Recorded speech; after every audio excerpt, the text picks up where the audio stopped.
Now, with Saka and Botman both being injured and still holding on to some Man United assets, the question is this week, do I hit the wildcard button?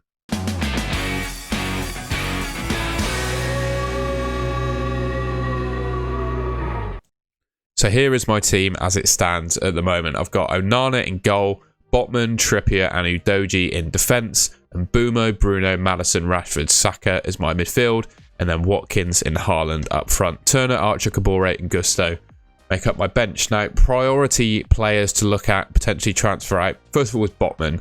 I can't currently field a defence that I'm happy with, without Botman. I've got a Kabore or Gusto who isn't going to play on my bench. So I'm going to have to transfer out Botman if I don't play my wild card. I've got a player lined up to do that, and I'll show you that in a second.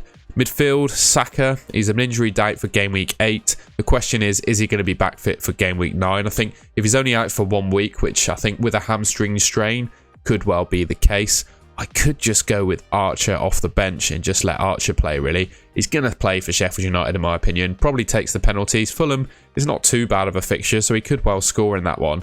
Knowing my luck with players that come off the bench, I actually don't have too bad luck in that category. I feel like he could come on and get some returns for me. And Bumo, Bruno and Rashford, they've not been, putting up the actual numbers. However, their underlying numbers still look pretty good. So, a lot of people on Wildcard will be taking these guys out. I'm not too sure whether I want to do that at the moment. And then Onana in goal as well is another player that I don't think people on their Wildcard would be picking. But Brentford and Sheffield United coming up next. They could foreseeably keep a clean sheet in at least one of those 2 games. So for me, I'm 50-50 on actually hitting the wildcard button. However, the one transfer I would make is, it's got to be Botman to cash, hasn't it? Got 0.3 million in the bank. Botman's worth 4.6 in my team. Cash comes in at 4.9. I spend all my budget, but I have the #1 defender in the league for expected goal involvement. We all know the Villa fixture run. You can see it there. It looks absolutely fantastic. One of the doubts we had about Matty Cash at the start of the season is, would he be playing regularly in that Villa starting lineup? I think those rumours have been quashed. He's played pretty much, he has played every game so far this season. Looked really good from an attacking perspective. Okay defensively, however, with the fixtures they've got coming up, I foresee more clean sheets in the run that they've got coming up than what they have done previously. And looking at his expected returns per 90, 0.54. One of the players we'll talk about in a second, Marcus Rashford, just to give it away, is on 0.56. So he's got very similar underlying attacking stats to what Marcus Rashford has, which is just absolutely ridiculous. So I just don't think he's a player you can ignore. The way he's playing, he's basically a right winger for Aston Villa at the moment. I think it makes total sense for my team to bring Cash in for Botman. Now, of course, that's one way of playing it, but I could play my wildcard, right? Game week 8 is a really popular time for people to hit the wildcard button. I've got some pros and cons about that coming up next. However, if I was to pick my wildcard, this is what my draft would look like. Nick Pope in goal, Trippier, Pedro Porro and Cash. 3 of the most attacking defenders in the league with great fixture runs coming up with teams that really do have some clean sheet potential. Nick Pope, I think, is probably the best goalkeeper in the game for upcoming game weeks. Newcastle have really looked quite solid defensively. And we all know Pope can pick up saves bonus as well. He's 5.5 million, which is obviously quite expensive, but I really do think he's one of the best goalkeepers in the game. Son, Maddison, Bowen and Diaby in midfield.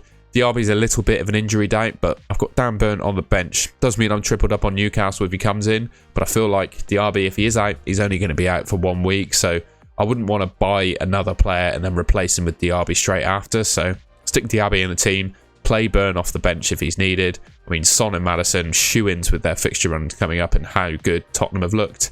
Bowen has looked really good for West Ham. He's guaranteed to play every game for 90 minutes pretty much. I don't think he's got the penalties. I think that falls to Lucas Paquetá now. However, he looks fantastic from open play. Look back to a couple seasons ago where he got 10 goals, 10 assists. He looks to be playing at that level again. So I really like him as an FPL option. Haaland, Watkins and Alvarez up front. I've not seen many wildcard drafts going 4 in midfield and 3 up front. The fact I haven't picked Mo Salah purely because I want to fit in a lot of quality elsewhere means I'm kind of forced into this formation. I don't think anyone can tell me that Alvarez is a bad option at all. I know they've got reasonably tough fixtures coming up, but I mean, come on. Could you not see them scoring against Arsenal, Brighton and Man United? I mean, I think Man City could score against anyone, so I'm not too worried about that. Watkins, I think, is a shoe-in, guaranteed to start for Aston Villa.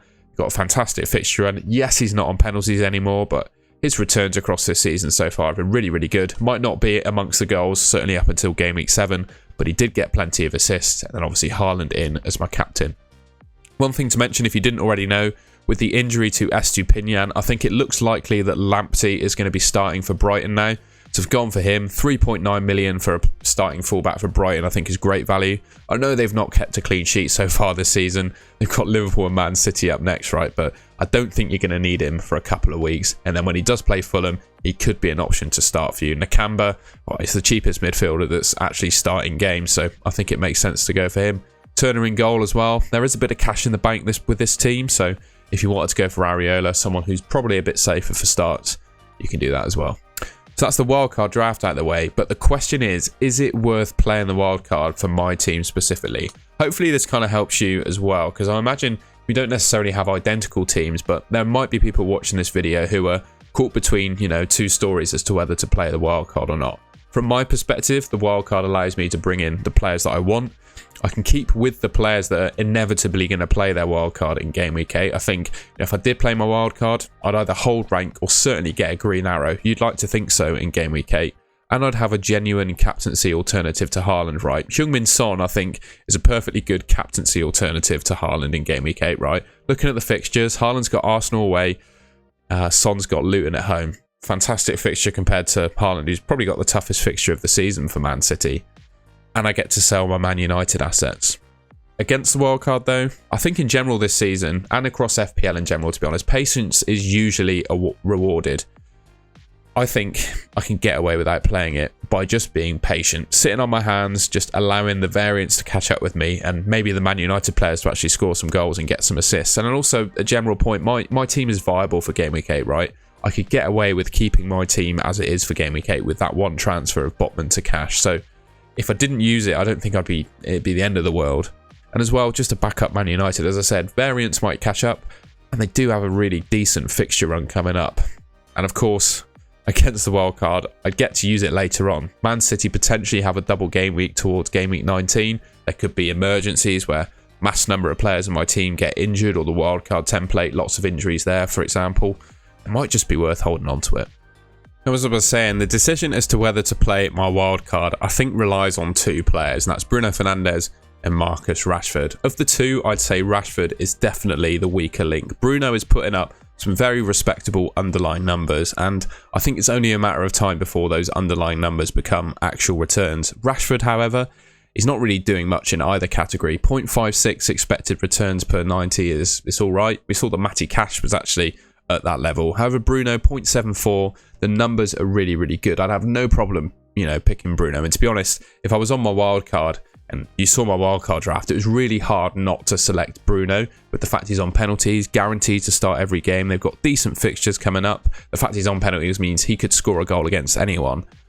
Rashford, I'm really not sure about him. I think we've got a couple of weeks where it's worth keeping faith in him. From my perspective, Brentford at home. Brentford have not looked that great defensively. Without Rico Henry in particular, I think he's really important for their team. They'll probably play their three at the back formation against Man United, which traditionally tends to do quite well against them. I do, however, feel like the slump of form that Man United are in currently can't continue forever. Something's got to give. That might even be Marcus Rashford being dropped, to be honest. However, I don't think that's going to happen for Brentford. I don't think it's going to happen for Sheffield United either, to be honest. But yeah, the stats at the moment don't look good for Rashford. I'm going to keep the faith, though, I think, for the next two fixtures. All right, then. Oh, it's hard to say this because I'm still a little bit undecided, but here's what my team is going to look like, I think, going into Game Week 8. I'm going to stick with Onana in goal. I'm going to do the Botman to cash transfer, and the rest of the team is going to be as it was before. I'm going to keep the faith with the Man United players I've currently got. Hopefully, Onana keeps a clean sheet against Brentford, although, to be honest, I don't have much hope. Hopefully, he just gets saves bonus anyway. Looking at the wildcard template, most players are going to have Areola and Turner. Areola has got Newcastle. Most people are probably going to start with Areola. Given Turner's poor recent performance could mean the other Nottingham Forest goalkeeper could replace him. So Onana v Areola in Game Week 8, I don't think there's much in it. So ultimately, I'm not too scared about that one. The one thing I am scared of, though, is I'm basically going up against Heung-min Son with Marcus Rashford, and I'm not sure how that's going to go for me. That's the one risk I take, but I do keep my wild card in my back pocket. I don't have any cash in the bank left for this team. 66.2 expected points according to DraftHound. I think that's really respectable. The one thing I am relying on, of course, is Saka playing. If he doesn't, Archer comes in off my bench, which I don't think is the end of the world. As I was saying, he's got Fulham as his fixture. Probably going to take the penalties for Sheffield United, right? He's going to play every minute. He looks pretty dangerous when I have seen him play. I think it's all right. I don't think it's the end of the world. And I think if you can realistically play a team you're semi-happy with in a particular game week, I don't think it's worth playing a wildcard. All right, and that's the end of the video. I hope you enjoyed that. Looking at my team selection and the way I'm thinking about playing Game Week 8 hopefully helps you decide how to play it yourself as well. If you enjoyed the video, please leave me a like rating and subscribe to the Golden Goal channel, which should be just there. And of course, put in the comments what you think I should do with my team. And I'll catch you in the next video.